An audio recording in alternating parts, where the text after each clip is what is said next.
3월 8일 금요일입니다. 안골라 방송 시작하겠습니다. 안녕하세요. 국제부 백민경 기자입니다.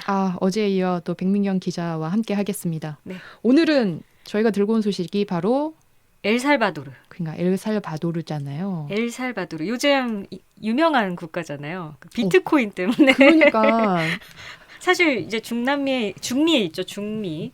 그 다닥다닥 온두라스 바로 옆에 이렇게 붙어 있는 나라라서 사실 한국에서는 인지도가 그렇게 높지 않았어요. 네. 사실 수리남보다도 높지가 않았었는데 여행 좋아하시는 분들은 이제 여행 국가를 찾아보다가 웬만한 데 다 갔잖아요. 그러다가 좀 이제 가보면 안 될 곳을 고르기 시작을 한단 말이죠. 항상 1위가 엘살바도르예요.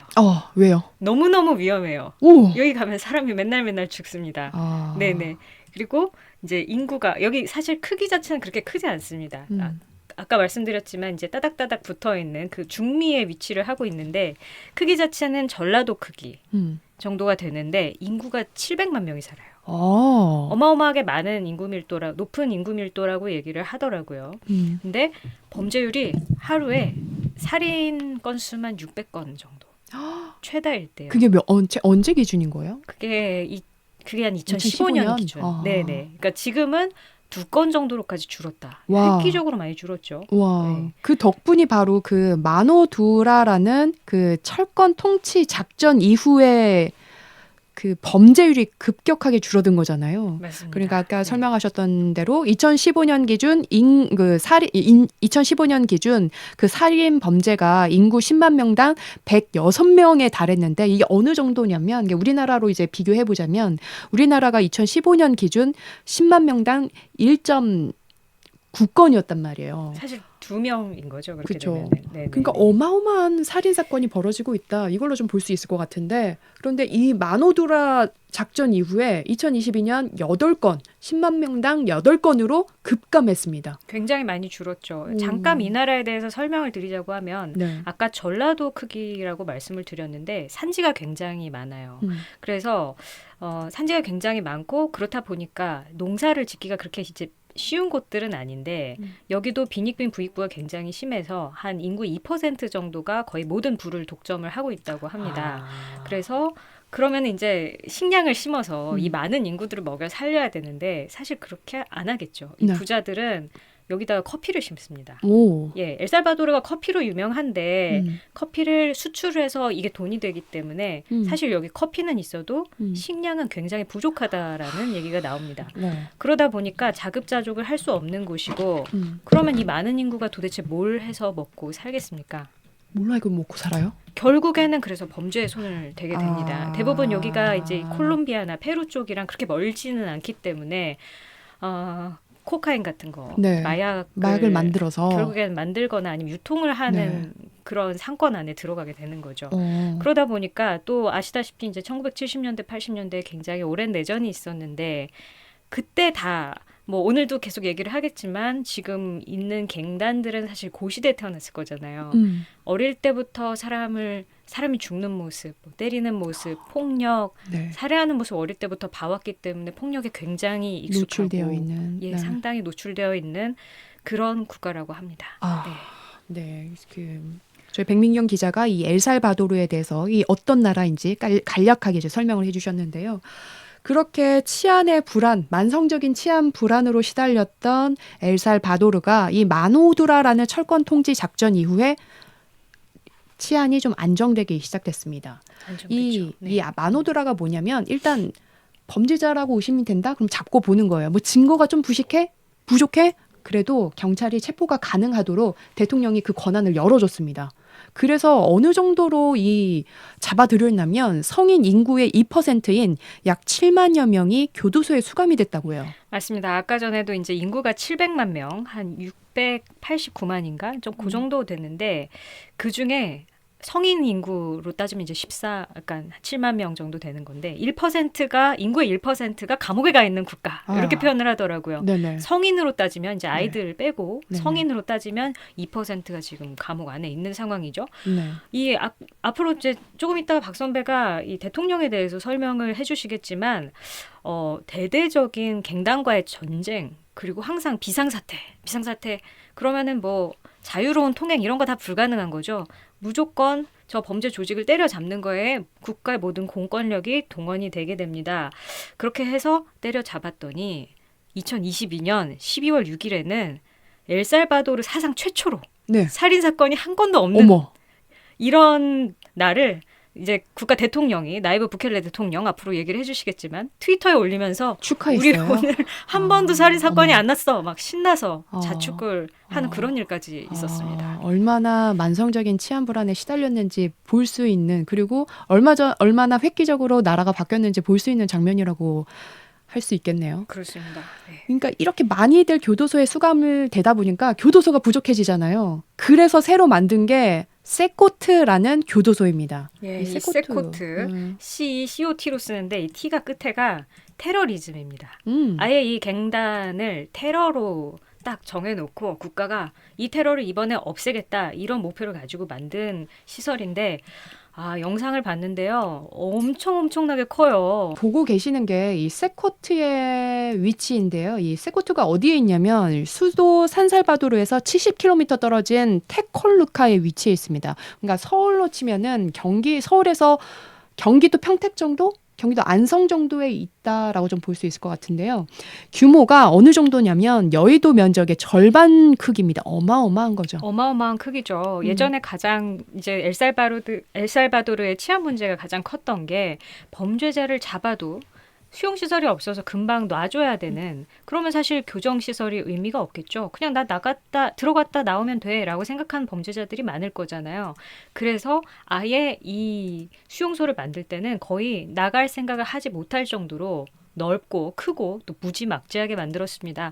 사진 같은 거를 보면은요, 한 평야에 엄청나게 큰 규모의 비닐하우스 같은 구조물이 한 8동 정도 서 있는 것들을 볼 수 있는데요. 네, 지금 보고 계십니다. 예, 밤에는 불이 켜져 있고요. 그래서 엄청나게 커다란 대형 양계장 같은 느낌을 줄 수 있습니다. 이 양계장 같은 느낌은 조금 있다가도 이 내부 생활과도 이어지기 때문에 제가 이렇게 말씀을 드립니다. 네, 그 내부 생활 좀 보시자면 이 감옥 안은 24시간 동안 불이 안 꺼진대요. 인공 조명이 켜져 있어요.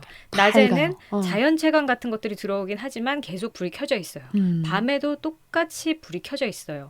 어둠 속에서 문제가 일어난다. 이런 생각이 저는 있지 않을까 그런 생각이 드는데. 그렇죠. 그리고 한낮 기온도 뭐 한 35도 정도 계속 된다는 거예요. 엄청 덥다는 거죠. 그러니까 환기구도 없어서 환기도 안 되고 찜통 같은 공간인데 이제 들어가면 유명한 사진들이 이제 나옵니다. 머리 딱 들어가면 머리부터 쫙 깎고 흰 옷 입히고, 그것도 이제 대부분 아래쪽 속옷만 입고 위에는 이제 벗은 채로 이렇게 웅크리고 있는 모습 많이 보셨을 겁니다. 이런 데 들어가면 이제 그런 식으로 관리를 하게 됩니다. 들어가고 총 32개의 감방이 있다고 하는데요. 각 방에는 100제곱미터입니다. 그렇게 되면은 우리나라로 따지면 33평 정도 될 거예요. 여기에 무려 75명의 수감자. 엄청난 인구 밀도로 지금 수감이 되는 거죠. 그리고 감방에는 세면대 2개랑 화장실 2개가 전부밖에 없는데, 또 이 화장실 당연히 칸막이 같은 거 전혀 없어요. 그러니까 75명이 다 보는 상황에서 화장실을 이용해야 한다. 인권 문제가 나올 수밖에 없겠죠. 엄청 더러울 것 같아요. 세면대 크기는 엄청 커다래요. 세면대가 이제 거대한 책상 정도, 사무실 책상 정도 크기의 세면대, 그러니까 몸까지 다 들어갈 수 있는 크기의 그런 세면대입니다. 뭘 거기서 목욕까지 하는지는 사실 잘 모르겠습니다만, 일단 2개의 세면대, 2개의 변기가 한 33평 안에 들어가 있는 상황이고, 여기 2층 침대도 아니고 4층 침대까지 있대요. 그러면 그 안에서도 또 계급이 나눠지지 않겠습니까? 엄청나게. 그리고 또 이 매트리스나 시트가 없으면 그냥 그 금속 위에 누워서 자야 되고. 그러니까 뭐 침대면 뭐 이불이면 매트리스 당연히 뭐 상상할 수 없고요. 그러니까 그 금속 딱딱한 그 뭐 맨바닥에 잔다고 생각하면 될 것 같아요. 마찬가지입니다. 왜냐면 예전에 이게 뭐 매트리스나 시트 같은 거 찢어서 막 탈출을 하고 뭐 서로 어떻게 보면 남도 이렇게 뭐 다치게 할 수 있고 이런 문제들이 있잖아요. 그러니까 아예 원천 봉쇄를 했다고 봐야 되는 거죠. 그래서 여기서는 밥도 손으로 먹는데요. 포크 같은 게 치명적인 무기가 될 수 있다고 해서 아예 사용을 금지한 거예요. 이 사람들 먹는 걸 보면요. 쌀이나 콩, 삶은 달걀, 파스타 같은 거 그냥 손으로 먹습니다. 네. 그리고 감방에서 나갈 수 있는 건 하루 딱 30분이라고 하는데, 그 이제 나가면 그냥 몸으로 이제 운동을 하는 거예요. 그리고 30분 뒤에 다시 또다시 이제 감방으로 들어와야 되는 거죠. 사실상 이 동영상을 보면 부켈레 대통령이 이 감옥을 만들고 나서 한번 이렇게 쭉 돌아보는 영상이 있어요. 거기 보면은 교정시설, 뭐 아시잖아요. 이제 감옥에 들어가면 다시 재활 같은 걸 해야 되기 때문에 재봉틀도 있고 뭐 그런 것들도 있는데 저는 실제로 교정교육이 제대로 되고 있는지 좀 의문입니다. 이 정도 대규모의 또 인구 밀도가 엄청나게 높은 상황에서 30분밖에 못 나오는데 거기서 어떤 교육과 뭘 할 수 있다? 저는 일단은 기대하기 어렵다. 사회와 격리하는 거에 초점을 맞춘 감옥이다. 이런 느낌을 다 받고 있습니다. 여기에 있는 재소자들은 대부분 이 종신형을 선고받았다고 해요. 그러니까 뭐 예를 들자면 군인 4명을 납치하고 고문하고 살해한 혐의로 이제 한 재소자가 이제 구속이 됐는데 296년의 징역형을 선고받았습니다. 그러니까 죽을 때까지 나오지 마라 이 얘기잖아요. 아마도 이제 그 형법상으로 잘못하면 이제 합치는 그런 게 있는데 아마 그런 상황인 것 같아요. 그러니까 평생 살아도 사실은 나올 수 없는 거기 때문에. 그리고 전 되게 특이한 게 여기에 있는 경비병들, 간수들은 모두 두건을 쓰고 있어요. 왜요? 저는 이게 굉장히 재밌다고 생각을 했는데 저는 사실 뭐 다른 감옥을 가보진 않았으니까 이게 흔한 일인지는 모르겠는데 이게 어떤 의미로는 재소자와 간수 간의 뭔가의 그 교환이라든지 뭔가 이렇게 문제가 생기잖아요. 한쪽에 몰아넣으면. 그리고 간수를 통해서도 나쁜 것들이 이루어질 수 있는데 아예 복면을 써버리면 이 사람이 그 사람인지 확인할 수 없기 때문에 어떤 물건의 유통이라든지 이것도 사실 막을 수 있고 인구가 700만 명이라고 하지만 굉장히 좁은 데서 몰려서 살잖아요. 그러면은 서로를 못 알아보게 하는군요. 못 알아보게 하는 거죠. 감옥에서 나갔을 때 보복을 할 수도 있잖아요. 그런 것들을 막고 어떻게 보면 간수 입장에서는 그 치안을 유지하는 그 역할만 할 수 있게끔 그렇게 머리를 잘 쓴 게 아닌가 저는 그런 생각이 들었습니다. 뭐 말씀드리겠지만 여기에 이제 또 두건을 쓴 경비병들이 소총을 갖고서 감시를 하고 있고 문제가 있으면 바로 쏘겠다는 거겠죠. 그런 의미가 있었군요. 몰랐어요. 그런데 이렇게 우리는 인권 문제 좀 거론되지 않을까? 라는 우려하고 있잖아요. 그런데 뭐 아까 말씀드렸지만 화장실 남들이 보는 데서 화장실을 써야 되고 또 그 적은 공간에 엄청난 인구 밀도 얼마든지 문제를 제기할 만합니다.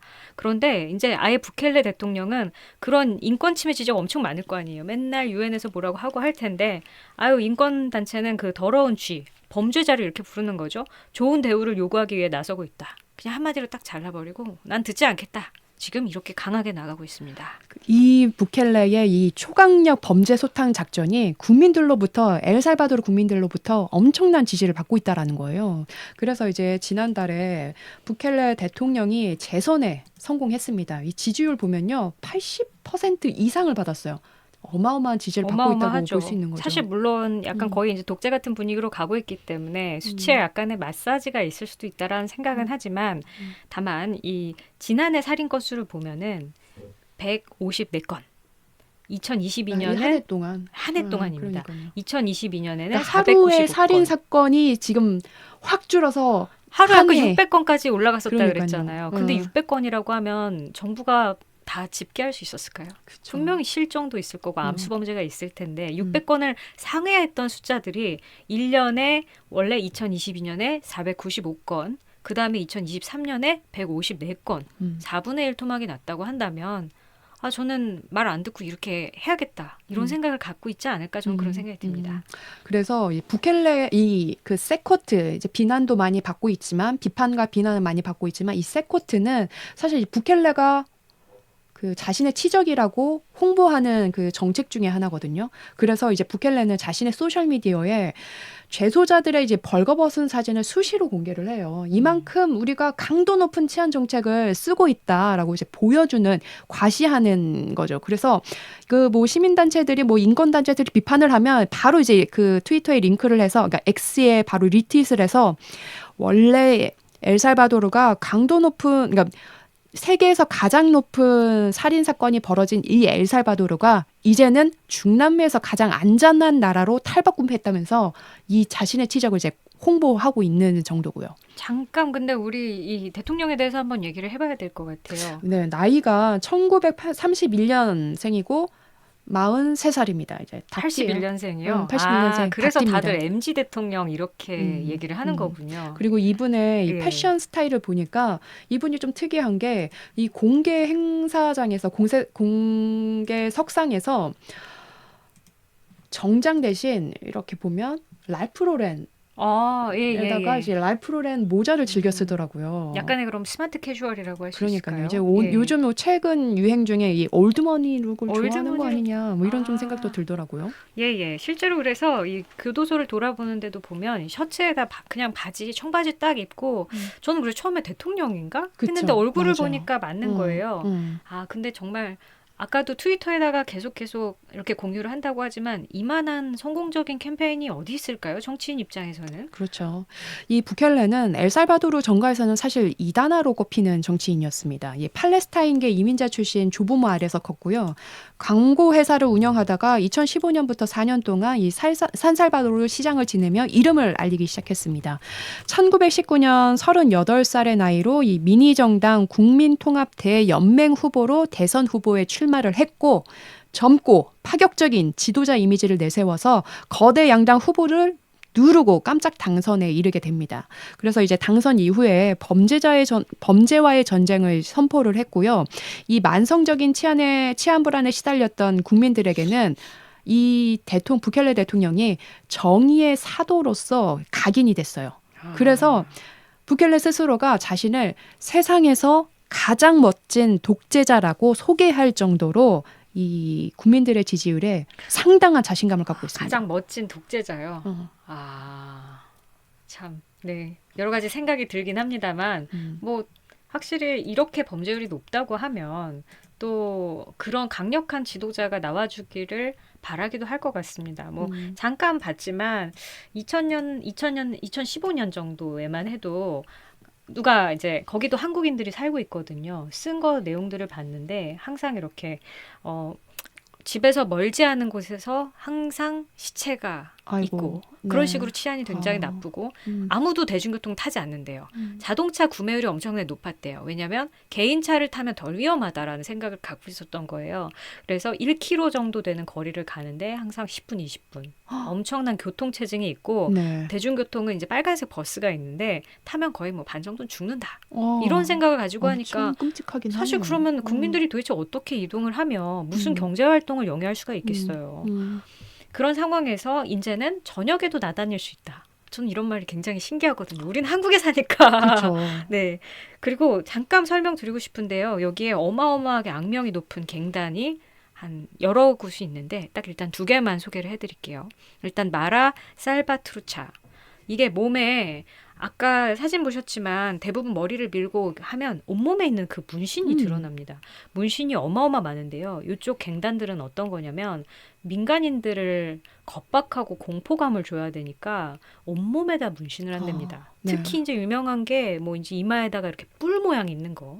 그리고 등에 이제 13이나 18이라는 숫자가 써 있는데 보셨을 겁니다. 특히 13이라는 숫자는 마라 살바트루차 13이라는 악명 높은 갱단인데 이런 말씀 드려도 될지 모르겠지만 마체테라는 무기를 씁니다. 마체테가 뭐예요? 제가 그냥 뭐에다가 마테차 아닙니다. 마체테입니다. 요거는 이제 아마존에서 정글에서 그 억센 풀을 자를 때 쓰는 무기입니다. 여기까지만 말씀을 드리겠습니다. 그리고 여기는 우리가 생각하면 갱단들은 그래도 좀 멋있는 갱들도 가끔 있잖아요. 그러면은 아이나 여성들은 공격을 안 하지 않을까라는 생각을 할 수 있는데 엘살바도르가 여성의 실종률과 살해율이 가장 높은 나라이기도 합니다. 안 가린다는 거죠. 안 가리고 다 잡는다는 얘기인데 이 13이라는 숫자는 뭐냐면요. 갱단에 처음 들어왔을 때 입단식을 하는데 사람을 둘러싸고 모여요. 13초를 딱 카운트를 해요. 그러면 갱단 사람들이 다 몰려들어서 얘를 막 패는 거예요. 그 13초를 버텨야만 이 갱단에 가입할 수 있습니다. 그래서 13초라는 갱단의 이름이 네, 맞습니다. 마라 살바트루차 13이라는 게 있고 또 그다음에 제일 유명한 게 마리오 18이라는 건데 이거는 18가에서 나온 사람들이라는 의미였는데 이게 13초 이게 유명해지다 보니까 여긴 또 18초를 견뎌야만 들어올 수 있는 이런 갱단의 룰이 생기게 됐다고 합니다. 진짜 끔찍하네요. 엄청나게 끔찍합니다. 국민의 뭐 1%가 범죄자라고 한다면 1%를 지금 수감했다고 한다면 잠재 범죄자들은 얼마나 많겠습니까? 그렇죠.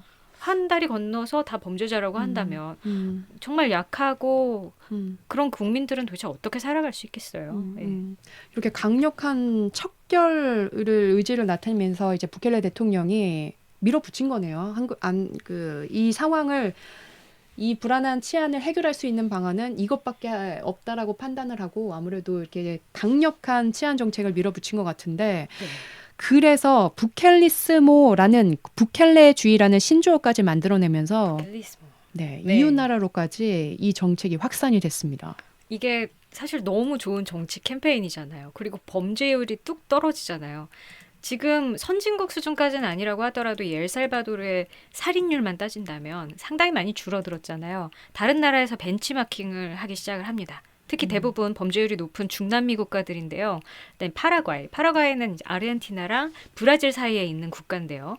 파라과이도 이 갱단이 굉장히 많이 활동을 해요. 이 갱단들은 문제가 그거예요. 교도소에다 데려다 놓잖아요.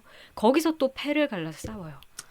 교도소에서 통제가 안 돼요. 그래서 네. 막 불이 나고 자기들끼리 싸워서 사람이 죽고 이런 것들이 많이 일어나는데 그래서 파라과이에서 어떻게 하냐면 파라과이에서는 이 부켈리스모를 벤치마킹을 해서 일단 찢어놓기를 합니다. 네. 얼마 전에는 이 타쿤부 교도소라는 데가 있는데요. 거기서 2,300명의 군인과 경찰관을 동원을 해서 대규모 수감자 이감 작전을 합니다.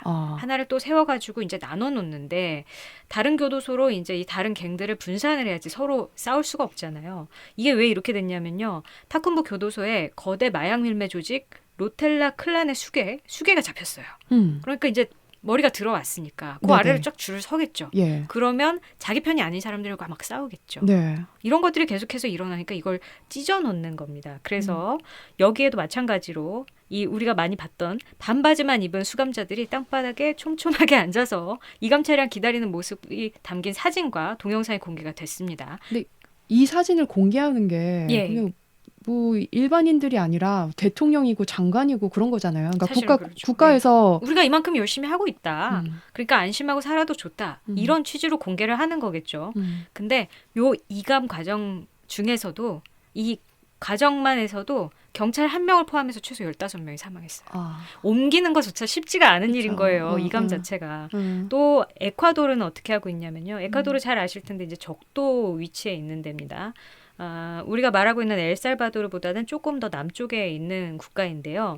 여기는 바닷가 쪽이잖아요. 그 바닷가. 바다 위에다 아예 교도소를 만들기로 했어요.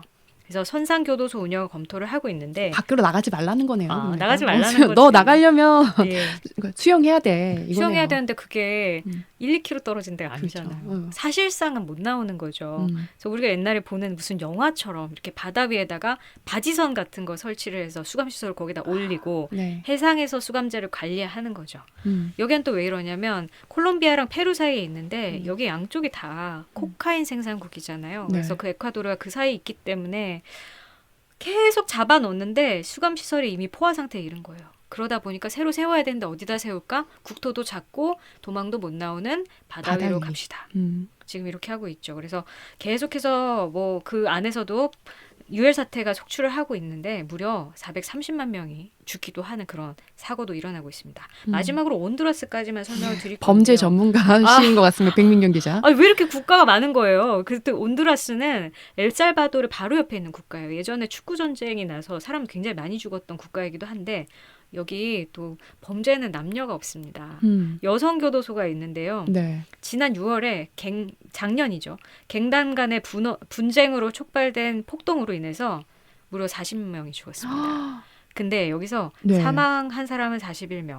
그리고 화상 입고 총상 입고. 아니 좀 상상을 해보세요. 교도소 안에서 어떻게 총상이 있을 수가 있죠? 네. 총을 어떻게 구해서 서로 그렇게 쏘고 해서 네. 패싸움을 거기서 관리가 벌였다는 안 거지. 되고 있는 거네요. 그래서 그때 영상이 올라온 것들을 보면 뭐 이제 검게 그을린 시신 같은 것들이 떨어져 끔찍하네요. 있다든지 네. 엄청나게 끔찍하죠. 계속해서 교도소를 늘리고 사회와 격리해야겠다라는 거를 이 지금 남미 국가들이 받아들이고 있습니다.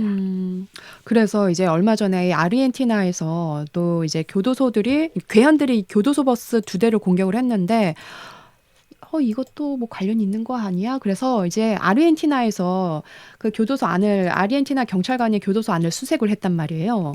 그런데 여기서 이제 교도소 안에서 수색을 하다 보니 뭐 핸드폰이고 이제 불법 무기들이 발견이 된 거예요. 그래서 이제 죄수자들을 이제 몰아넣는데 이 장면을 보니까 또